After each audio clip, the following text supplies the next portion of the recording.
अस्सलाम वालेकुम dear friends, आपका दोस्त इब्ने आदम आपके साथ मुखातिब है और आप देख रहे हैं मेरा यूट्यूब चैनल गार्डनिंग विद इब्ने आदम और हमारा फेसबुक ग्रुप ऑर्गेनिक गार्डनिंग। आज का हमारा जो टॉपिक है ये स्ट्रॉबेरी की घरेलू लेवल पे काश्त है और इसमें मैं आपके साथ शेयर करने वाला हूँ स्ट्रॉबेरी का इंट्रोडक्शन, इसकी ग्रोथ कैसे होती है, इसको घर में कैसे उगाया जा सकता है, इसकी केयर, इसके फर्टिलाइज़र और बहुत सारी चीज़ें। इसलिए मेरा ये वीडियो पूरा देखिएगा और मज़े से आप भी अपने घर में स्ट्रॉबेरीज़ उगाइएगा। ये आपके सामने मेरे पास पिछले साल का ये मेरा स्ट्रॉबेरी पार्ट पड़ा हुआ है। बड़े साइज़ का पार्ट है, 18 इंच के करीब। तो इसमें मैंने मल्टीपल प्लांट्स जो हैं वो लगाए थे। स्ट्रॉबेरी एक ऐसा पौधा है जिसमें उसकी न्यूट्रिएंट वैल्यू के लिहाज से इसको बहुत ज़्यादा पसंद किया जाता है, बहुत डिलीशियस है, टेस्ट के लिहाज से बड़ा पसंद किया जाता है। और दोस्तों 100 ग्राम अगर आपके पास स्ट्रॉबेरी है तो उसमें आपको 32 कैलोरीज मिलेंगी और उसमें 91% पानी होता है। प्रोटीन 0.7% है, 0.7 ग्राम है। कार्बोहाइड्रेट 7.7 ग्राम है। शुगर 4.9 ग्राम है और फाइबर हैं 2 ग्राम्स और फैट इसमें बहुत कम होती है, 0.3 ग्राम। इसके साथ साथ इसमें बहुत सारे विटामिन होते हैं जिनमें विटामिन सी है, विटामिन ई है, विटामिन B9 है और विटामिन के है और साथ साथ बहुत सारे एसेंशियल एलिमेंट्स भी हैं, मिनरल हैं जिनमें पोटाशियम है, मैंगनीज़ है और फास्फोरस है। स्ट्रॉबेरी को हम 2 तरीक़ों से उगा सकते हैं। इसके उगाने के लिए एक तरीका सीड से है। गर्म इलाकों के लोग इसके सीड की ट्राई ना करें। ठंडे इलाकों में इसके सीड से पनीरी तैयार की जाती है और गर्म इलाके जैसे कि पंजाब है तो इनमें इसको उगाने के लिए आमतौर पे हम इसकी रूट्स या रनर इस्तेमाल करते हैं। यानी सर्द इलाकों में तैयार होने वाली जो पनीरी है वो गर्म इलाकों में सितंबर के आखिर में या अक्टूबर में इसको सप्लाई कर दिया जाता है और हम इसको कल्टीवेट करते हैं। स्ट्रॉबेरी उगाने के लिए पहले हमें थोड़ी सी इन्फॉर्मेशन इसकी वैरायटी के बारे में होना चाहिए। 3 तरह की स्ट्रॉबेरी होती है अपनी फ्रूटिंग के लिहाज से, अपने सीज़न के लिहाज से। एक जून बीरिंग स्ट्रॉबेरी है जो आपको एक ही बार हैवी यील्ड देती है, बहुत ज़्यादा पैदावार दे देती है, लेकिन 1 टाइम फ्रूटिंग इसकी होती है और ये वार्म क्लाइमेट के लिए बहुत अच्छी है। और इसमें जो वैरायटीज़ आजकल कमर्शियल लेवल पे चल रही हैं, इंटरनेशनल लेवल पे चल रही हैं, उनमें अर्ली ग्रो है, सैनिका है, ऑल स्टार है। दोस्तों दूसरी वैरायटी जो स्ट्रॉबेरी की है ये इसको हम कहते हैं एवर बीरिंग स्ट्रॉबेरी और इसकी फ्रूटिंग जो है भरपूर फ्रूटिंग स्प्रिंग में होती है। समर में इसकी उससे थोड़ी कम फ्रूटिंग होती है जाके। तीसरी फ्रूटिंग जो है वो लेट समर में होती है। तो इस तरह से हमें ये इंटरवल्स पे फ्रूटिंग देती है। और इसकी वैरायटीज़ में एवर स्वीट है, उजर्क ब्यूटी है, ये इसकी कमर्शियल वैरायटीज़ हैं।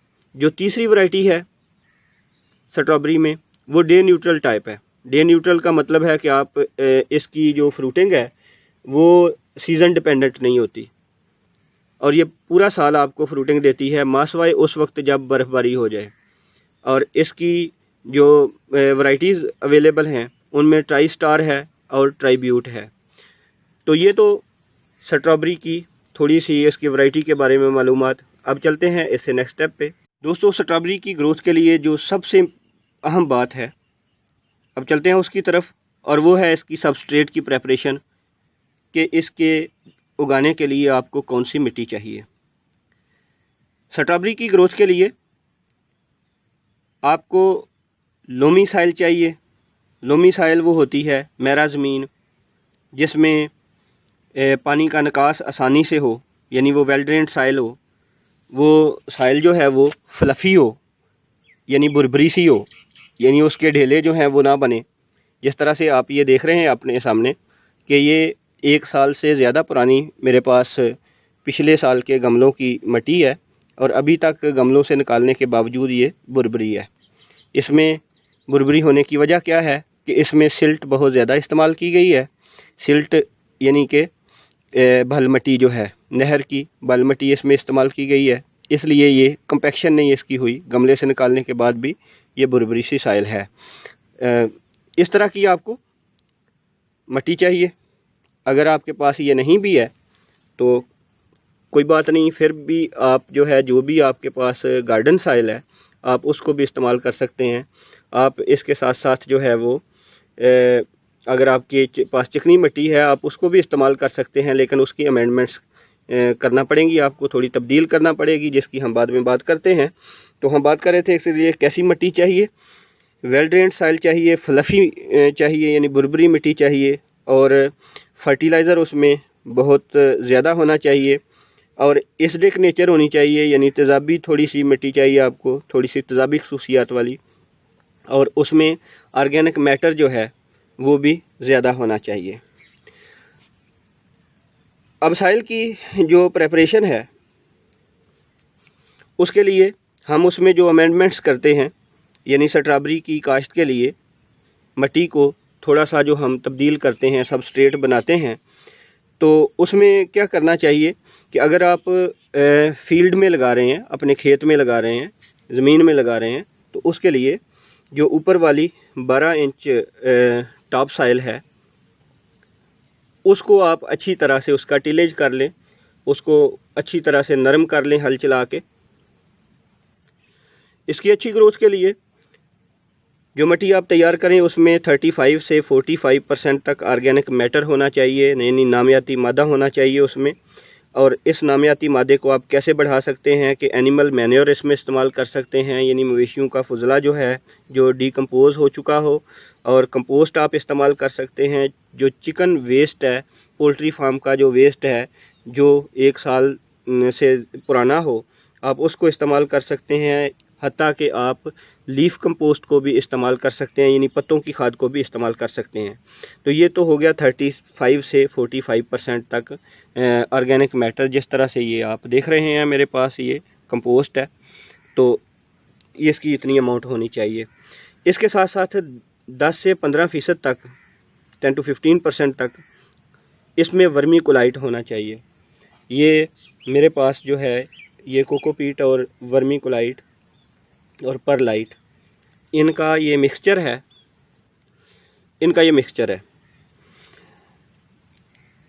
वर्मीकोलाइट की जगह आप परलाइट इस्तेमाल कर सकते हैं, या कोकोपीट इस्तेमाल कर सकते हैं, या हत्ता के पीट मॉस भी इस्तेमाल कर सकते हैं।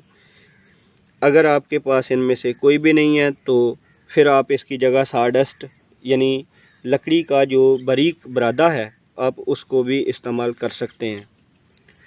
इसके साथ साथ इसमें तकरीबन 10% तक आप कंस्ट्रक्शन सैंड जो है, आम जो रेत मिलती है, उसको इसमें मिक्स कर लें ताकि ड्रेनेज अच्छा हो सके और मॉइस्चर लेवल जो है वो बेहतर हो सके। अगर आप इसमें ये कोकोपीट वगैरह इस्तेमाल करते हैं तो एरेशन इससे इम्प्रूव होती है, और रूट्स जो हैं उनकी ग्रोथ के लिए ये चूँकि मीडियम को नरम बना देती है, इसलिए जड़ें आसानी से उसके अंदर नशोनुमा पाना शुरू कर देती हैं, ग्रो करना शुरू कर देती हैं।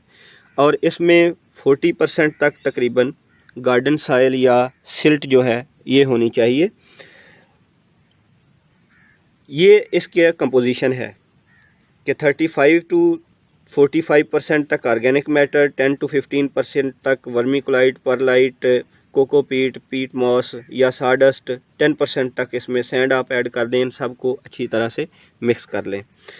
इसके बाद इसकी फर्टिलिटी को बढ़ाने के लिए, वैसे तो ये अगर आप ऑर्गेनिक कंपोस्ट इस्तेमाल करते हैं तो ये इसमें भी बहुत ज़्यादा न्यूट्रिएंट्स होते हैं। मज़ीद अगर आप इसकी फर्टिलिटी को बढ़ाना चाहते हैं, क्योंकि स्ट्रॉबेरी जो है इसकी ग्रोथ के लिए पानी और फर्टिलाइज़र की बहुत ज़्यादा ज़रूरत होती है, तो आप 1 कप का 8वां हिस्सा पाउडर्ड फर्टिलाइज़र पर प्लांट ये इस्तेमाल करें। यानी आपके पास एक टी कप है तो उसमें जितना ये पाउडर्ड फर्टिलाइज़र आएगा तो उसका 8वां हिस्सा फ़ी प्लांट आप इस्तेमाल करें। और पाउडर्ड जो फर्टिलाइज़र है उसमें बेस्ट फर्टिलाइज़र यही होता है जो बैलेंस्ड फर्टिलाइज़र हो, जिसमें नाइट्रोजन, फास्फोरस और पोटाशियम बराबर मकदार में हों। उसमें चाहे आप 5-5-5 की रेशो वाले लेते हैं या NPK 20-20-20 ये इस्तेमाल करते हैं, तो ये फ़ी पौधा 1 कप का 8वां हिस्सा आप इसका इस्तेमाल करें।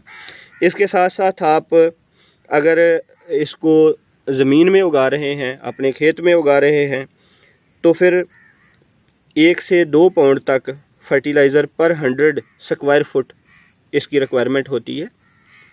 यानी 100 मरबा फुट आपका एरिया हो तो उसमें 1 से 2 पाउंड फर्टिलाइज़र आप इस्तेमाल करें।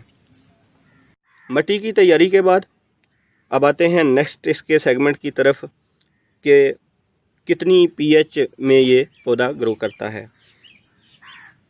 जिस मीडियम को आपने तैयार किया है इसकी तेज़ाबी खसूसियात होनी चाहिए। स्लाइटली एसिडिक मीडियम इसके लिए बेहतर होता है। pH की जो रेंज है इसकी अच्छी ग्रोथ के लिए वो 5.5 से लेकर 6.5 तक है, यानी स्लाइटली एसिडिक pH।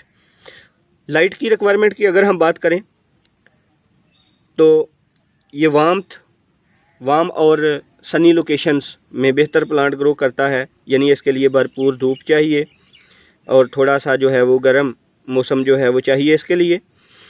तो और जिस एरिया में आप ग्रो करवा रहे हो वहाँ पे वीड्स नहीं होनी चाहिए। 8 से 10 घंटे रोज़ाना इसको सनलाइट की ज़रूरत होती है। इसके बाद हम नेक्स्ट सेगमेंट की तरफ आते हैं।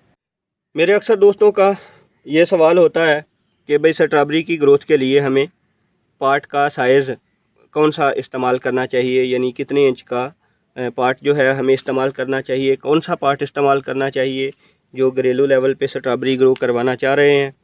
तो दोस्तों इसके लिए कम से कम जो है वो 5 इंच का पार्ट एक पौधे के लिए, और ज़्यादा से ज़्यादा आप इसके लिए जो है ये 12 इंच का पार्ट ये इस्तेमाल कर सकते हैं फ़ी पौधा। और इसके लिए अगर आप लाइट कलर्ड पार्ट इस्तेमाल करते हैं, यानी जिनका रंग ज़रा हल्का है, तो ये इसके लिए बेहतर रहता है अगर आप प्लास्टिक पार्ट इस्तेमाल कर रहे हों। लाइट कलर पार्ट इस्तेमाल करने का फ़ायदा ये होता है कि कम जो है इसकी रूट्स को कम टेम्परेचर यानी हीटिंग उनकी कम होती है, तो डार्क कलर जो है वो ज़्यादा रोशनी जज़ब करता है, रूट को ओवर हीट भी कर सकता है अगर आपका पौधा छोटा है तो गर्म मौसम में ये प्रॉब्लम होगी। तो कम से कम इसके लिए 9 इंच जो है वो डेप्थ चाहिए मिनिमम।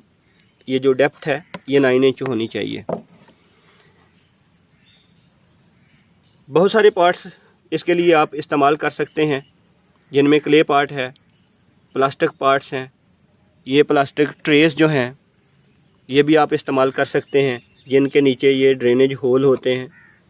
इसके साथ साथ अगर आप रूफ टॉप पे काम कर रहे हैं तो तब आपको रूफ टॉप पे वज़न कम करने के लिए आप इसके लिए ये ग्रो बैग आजकल आ रहे हैं, जो ये तकरीबन अच्छी क्वालिटी का अगर हो तो 5 साल तक ये ख़राब नहीं होता, और इसमें इसकी सारी सरफेस जो है वो पोरस है, इसमें ड्रेनेज का कोई मसला नहीं रहता। तो आप इसके लिए ये भी ग्रो बैग भी इस्तेमाल कर सकते हैं। अगर आपके पास ये नहीं है तो ये क्ले पार्ट्स जो हैं वो इसके लिए बेस्ट हैं ऑल सीजन्स के लिए, क्योंकि प्लास्टिक पार्ट जो हैं ये ओवर हीट भी हो सकते हैं, लेकिन इनका वज़न कम होता है। और अगर आपके पास इनमें से कोई भी नहीं है तो आप बहुत सस्ता तरीका भी इस्तेमाल कर सकते हैं। इस तरह की आप एक बास्केट लें, फ्रूट बास्केट, फलों वाली दुकानों से आपको जो है वो फ्री में भी मिल सकती है, और या फिर 10-20 रुपए के ये टोकरी मिल सकती है। इसके अंदर की तरफ आप कपड़ा लगा दें या फिर जो है वो बोरी जो पर्सन की होती है वो लगा दें, तो इसको भर लें तो ये भी बड़ी आइडियल है। और एक टोकरी में आप इसमें 3-3, 4-4 प्लांट भी लगा सकते हैं। इसके मीडियम की तैयारी के लिए आप कोकोपीट को, सिल्ट को, या जो गार्डन साइल है उसको और कंपोस्ट को अच्छी तरह से आपस में मिक्स कर दें। इस तरह से इफ़ेक्टिव मिक्सिंग आपने करनी है, अच्छी तरह से मिक्स करना है कि तमाम अज्ज़ा जो हैं वो आपस में मिल जाएं, और इस तरह से मिक्स करते जाएं आप लोग।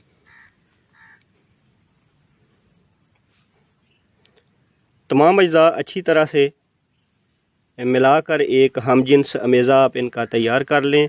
ये आपका ग्रोथ मीडियम तैयार है। तो अब चलते हैं इससे अगले स्टेप की तरफ। दोस्तों, इसके गमले को तैयार करने के लिए अगर आपके पास क्ले पार्ट है तो उसके नीचे ये ड्रेनेज होल होता है, तो उसको आपने इस तरह से एक पत्थर लेके इसके ऊपर रख देना है ताकि आपकी मिट्टी ज़ाया ना हो और ये जो ड्रेनेज होल है ये बंद भी ना हो और इसमें से एक्स्ट्रा पानी भी निकलता रहे। तो अगर आपके पास ऐसा पार्ट नहीं है, ये वाला है, तो इस पे भी आप इस पे पत्थर भी रख सकते हैं। इस तरह से आप इसके सुराखों पे टिश्यू पेपर भी रख सकते हैं ताकि आपकी मिट्टी ज़ाया ना हो। इस तरह से आप टिश्यू पेपर फैला के तो इसको इसके तमाम बॉटम जो है उसको कवर आप कर सकते हैं ऐसे। तो इससे क्या होगा कि जब तक रूट सेटल नहीं होती, जब तक प्लांट सेटल नहीं होता, तब तक ये आपका ये टिश्यू पेपर है इसमें से ड्रेनेज भी आसानी से होती रहेगी और आपकी जो मिट्टी है ये भी ज़ाया नहीं होगी। अगर आप इस तरह का पार्ट इस्तेमाल कर रहे हैं जिसमें ड्रेनेज होल बहुत ज़्यादा हैं, तो इनके लिए भी मैं टिश्यू पेपर या कपड़ा जो है बॉटम में रखने को रिकमेंड करूँगा, क्योंकि इनमें से ड्रेनेज बड़ी इफ़ेक्टिव हो जाती है लेकिन साथ साथ मिट्टी भी ज़ाया होती है। अगर आपके पास इन पार्ट्स की बजाय ग्रो बैग हैं तो उसके नीचे कोई टिश्यू पेपर रखने की ज़रूरत नहीं है, ना उसके नीचे पत्थर रखने की ज़रूरत है, वो उसकी सारी दीवारें ही पोरस होती हैं।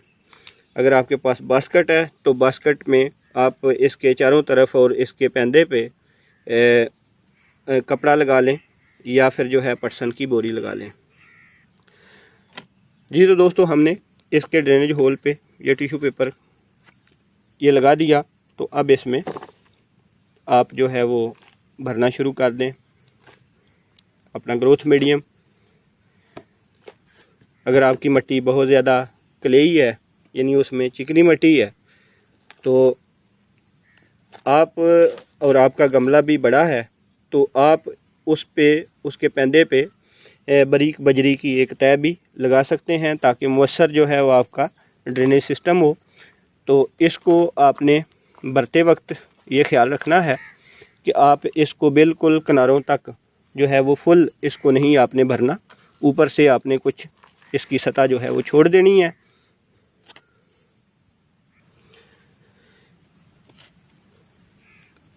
इसमें पार्ट में तो आप पार्ट के साइज़ के मुताबिक पौधों की तादाद को फिक्स करते हैं,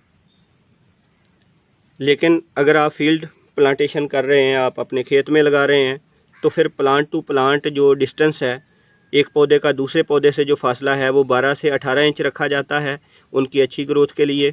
और इसके साथ साथ एक रो जो है, एक कतार जो है पौधों की, कतार टू कतार जो है वो फासला 24 इंच रखा जाता है, यानी 2 फुट बाहमी कतारों के दरमियान में फ़ासला होना चाहिए और 12 से 18 फुट यानी 1 से 1.5 फुट तक एक पौधे का दूसरे पौधे से फ़ासला होना चाहिए। फिर बहुत अच्छी इसकी ग्रोथ होगी। अब आते हैं इसकी ट्रांसप्लांटेशन की तरफ कि हमने गमले में इसको कैसे लगाना है। इसका और दूसरे पौधों के लगाने का काफ़ी जो है वो फ़र्क होता है। तो मैं एक पौधा जो है आपके सामने यहाँ से उखाड़ता हूँ। ये मैंने इसका पौधा स्ट्रॉबेरी का उखाड़ दिया। आपको भी जब ये इसकी रूट्स मार्केट से अवेलेबल होंगी तो वो भी इसी तरह से होंगी कि इसके पौधे की ये रूट्स हैं और इसके ऊपर वाला हिस्सा जो है इसके पत्ते हैं, इसको हम कहते हैं क्राउन। अब आपने लगाना कैसे है कि जब आप ज़मीन में इसको दबाएं तो ये क्राउन और जो रूट्स हैं जहाँ पे इनका कांटेक्ट है वहाँ तक इसको, यानी यहाँ तक जो है इसको ज़मीन के अंदर आपने लगाना है। अगर आप क्राउन को दबा देते हैं ज़मीन में थोड़ा सा, ये हिस्सा अगर इसका ज़मीन के अंदर दब जाएगा तो फिर इसकी राटिंग हो जाएगी और आपकी जो स्ट्रॉबेरी है, स्ट्रॉबेरी प्लांट हैं, वो सक्सेसफुल नहीं हो सकेंगे। ये आपने ख़ास इसका ख्याल रखना है। वो लोग जिन्होंने पिछले साल की स्ट्रॉबेरीज़ बचाई हुई हैं, उनके पास जिस तरह से ये मेरे पास हैं, तो इसको जो है आज 3 सितंबर है, मैं वक्त से थोड़ा पहले इसको काश्त कर रहा हूँ। यह सितंबर के आखिरी हफ्ते में लगानी चाहिए जब मौसम थोड़ा सा ठंडा हो जाए, लेकिन अगर मैं तब लगाता तो फिर अपडेट आते आते इसको शेयर करते करते फिर हो सकता है कि कुछ व्यूअर्स के लिए ये मेरी अपडेट लेट हो जाती, इसलिए मैंने इसको वक्त से पहले जो है वो लगाया है। ये मेरे पास पिछले साल के प्लांट हैं और इनमें इनके रनर्स की मदद से भी मैंने कुछ पौधे तैयार किए हैं, जैसे कि ये आप देख सकते हैं, ये इसका रनर है पेरेंट प्लांट का। पेरेंट प्लांट ये वाला है और यहाँ से ये रनर निकला और इसको मैंने ये जो बायोडिग्रेडेबल ग्रोइंग बैग हैं, इनमें मैंने इसको लगा के इसके ऊपर ये इसको फिक्स कर दिया ग्रोथ मीडियम में। अब मैं इसको यहाँ से डिस्कनेक्ट कर दूँगा पेरेंट प्लांट से, यूँ इसको काट दूँगा और अब मेरे पास ये इंडिपेंडेंट प्लांट मौजूद है। मैं इसको मज़ीद सक्सेसफुल बनाने के लिए इसकी रूट्स देखें आप, इस बैग से बाहर आ रही हैं क्योंकि ये पोरस है और ये ख़त्म हो जाएगा कुछ अरसे के बाद। तो मैं इसको जो है वो एज सच यानी बैग से नहीं निकाल रहा, क्योंकि मैंने ये बायोडिग्रेडेबल बैग इस्तेमाल किया हुआ है। अगर आप के पास ये बैग में आपने इस तरह से रनर नहीं तैयार किए, डायरेक्ट जो है वो पौधा आप के पास है, जैसे कि ये है, जिस तरह से रूट्स मार्केट में अवेलेबल होती हैं, तो फिर जो है वो आप इसको यहाँ इसमें थोड़ा सा घड़ा आप खोदें और उसके बाद इस तरह से लगाएं कि इसका क्राउन जो है वो ज़मीन से ऊपर रहे। इसका क्राउन ज़मीन से ऊपर रहने की वजह से इसकी राटिंग नहीं होगी, ये अच्छी तरह से सक्सेसफुल रहेगा। और अगर आपने ये रनर तैयार किए हैं मेरे तरीके के मुताबिक, तो फिर आपको मसला ही कोई नहीं है। फिर आप इसको इसके थैली के साइज़ के मुताबिक आप इसको ज़मीन में यूँ दबा दें इस तरह से कि थैली थोड़ी सी ज़मीन से ऊपर रहे और क्राउन इसका ऊपर रहे। तो ये हमारे पास स्ट्रॉबेरी के जो हैं वो 2 पौधे लग गए। मैंने वैसे इस साइज़ के मुताबिक यहाँ पे एक पौधा लगाना था, आपको समझाने के लिए मैंने अपना दूसरा पौधा भी इसमें शिफ्ट कर दिया है। तो ये हमारे पास इसकी ट्रांसप्लांटेशन होगी। इसके बाद आप थोड़ा सा इसको इस तरह से इसकी टैपिंग करें ताकि इसके अंदर से एयर कैविटीज़ जो हैं वो ख़त्म हो जाएं और इसकी अच्छी तरह से सेटलिंग हो जाए। स्ट्रॉबेरी के काश्तकार हैं, चाहे वो घरेलू लेवल पे हों या फिर जो है वो कमर्शियल लेवल पे हों, तो उनको वीड प्रॉब्लम का बहुत सामना रहता है। जैसे कि ये मैंने मेरे गमले में आप देख रहे हैं, ये बहुत सारी एक साल के अंदर अंदर ये इसके अंदर वीड्स उग गई हैं। तो इसको मैनुअली आप रिमूव करें। जैसे ही आप कोई वीड देखते हैं तो उसको निकाल दें। अभी हमने ये जो ट्रांसप्लांटेशन की है अपने नए पौधे की, यहाँ पे नए सीज़न के लिए लगा दिया है। इसमें अभी तो कोई वीड प्रॉब्लम नहीं है, लेकिन बाद में इसमें वीड्स आ सकती हैं। और अगर आप कमर्शियल लेवल पे लगा रहे हैं तो उसमें तो डेफिनेटली वीड्स आएंगी, तो उसके लिए इसकी मल्चिंग की जाती है।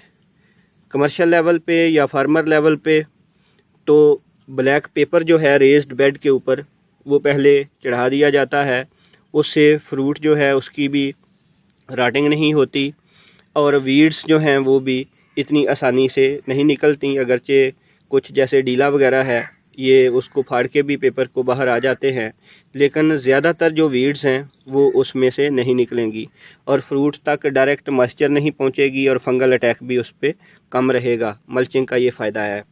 तो किचन गार्डनर्स के लिए ये इसका ये है कि हम मुख्तलिफ मल्चिंग मटीरियल इस्तेमाल कर सकते हैं, जैसे कि ये मेरे पास शुगर केन की चिप्स हैं, शुगर केन का जो स्टेम है उसके छोटे छोटे पीसेस किए हुए हैं। आप पाइन नीडल्स भी इस्तेमाल कर सकते हैं, यानी चीड़ के पत्ते जो हैं उनको भी आप इस्तेमाल कर सकते हैं। तो आप मल्चिंग इस तरह से इसकी करें कि इसके क्राउन के चारों तरफ आप इसकी एक तह ये बिठा दें और इस तरह से, ताकि पत्ते इसके ऊपर रहें और ये जो ऑर्गेनिक मैटर या मल्च आप इस्तेमाल कर रहे हैं ये इसके चारों तरफ यूँ नीचे आ जाए।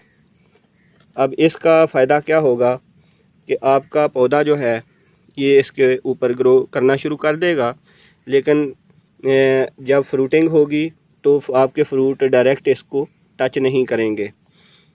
तो मल्च के लिए वो मटेरियल इस्तेमाल करना चाहिए जो देरपा हो, यानी ज़रा हार्ड मटेरियल हो, जो इतनी जल्दी जो है वो गले ना।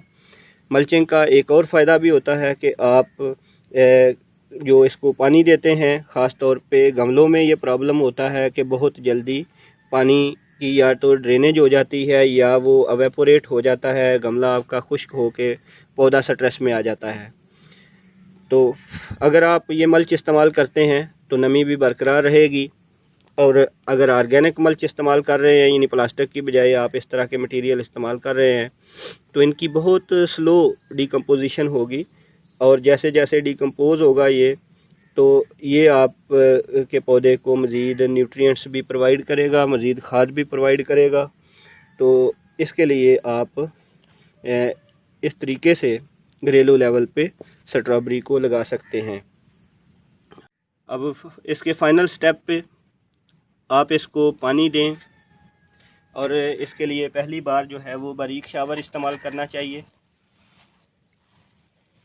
और अच्छी तरह से आपने इसकी वाटरिंग करनी है। पहली इरिगेशन जो है वो बहुत प्रॉपर होनी चाहिए, भरपूर इसकी वाटरिंग करें ताकि रूट्स जो हैं और आपका जो ग्रोथ मीडियम है ये अच्छी तरह से सेटल हो जाए। पहली वाटरिंग आप अच्छी तरह से करें।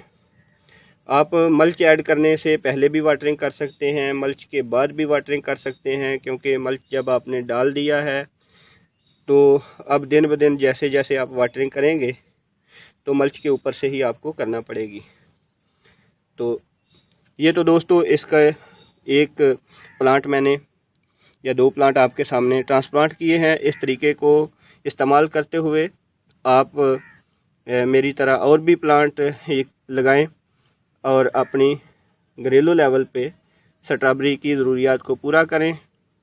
अब आते हैं इसके फाइनल स्टेप की तरफ और उन बातों की तरफ जिसकी वजह से आपके पौधे की ग्रोथ अच्छी हो सके। इसकी केयर के हवाले से और इसकी एहतियातें क्या करनी है इसके हवाले से बात करते हैं।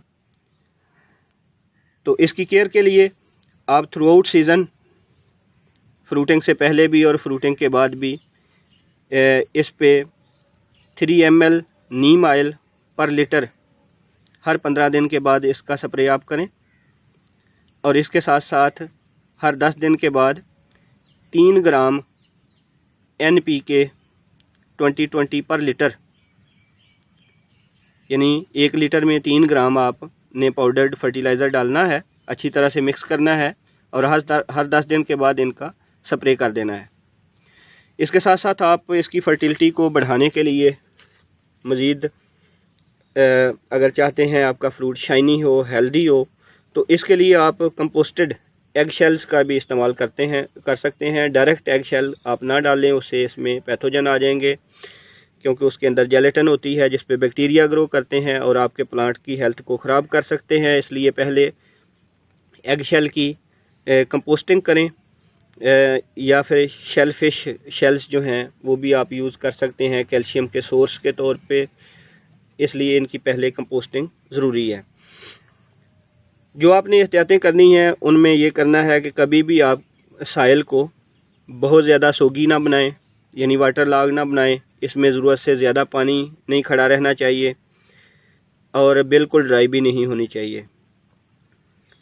कुछ पौधे ऐसे हैं जिनकी वजह से आपके स्ट्रॉबेरी के प्लांट्स पे बहुत ज़्यादा बीमारियां आ सकती हैं, और इसलिए उन पौधों को स्ट्रॉबेरी के पौधे के पास कभी भी ग्रो ना करें। अब ये कौन कौन से पौधे हैं जो इसके करीब ग्रो नहीं होने चाहिए? उनमें टमाटर है, आलू है, बैंगन, पेपर्स और मेलन्स हैं। इनको स्ट्रॉबेरी के पौधे के करीब नहीं आना चाहिए। ये मेलन के अलावा बाकी सारे जो हैं वो सोलेनेसी फैमिली के हैं, एक ही फैमिली के हैं। इन पे आने वाले जो पैथोजन्स हैं वो आपकी स्ट्रॉबेरी में भी डिजीज़ पैदा कर सकते हैं। इसके साथ साथ आप कैबेज फैमिली है, जैसे गोभी है, सरसों है, तो इन पे भी एफिड्स आ सकते हैं, इन पे भी सुंडियाँ आ सकती हैं और आपकी स्ट्रॉबेरी का फल और उसके पौधे की हेल्थ को ख़राब कर सकती हैं। इसलिए इनको भी इसके करीब नहीं उगाएं। इससे स्ट्रॉबेरी में वर्टिसिलियम फंगस का जो है वो अटैक हो सकता है। इससे बचने के लिए आप इन पौधों को स्ट्रॉबेरी से दूर ही रखें। दोस्तों, स्ट्रॉबेरी के हवाले से मैंने ये तो बता दिया कि कौन से पौधे जो हैं वो स्ट्रॉबेरी के करीब आप ना उगाएं, ताकि स्ट्रॉबेरी का पौधा जो है वो आपका बीमारियों से महफूज रह सके।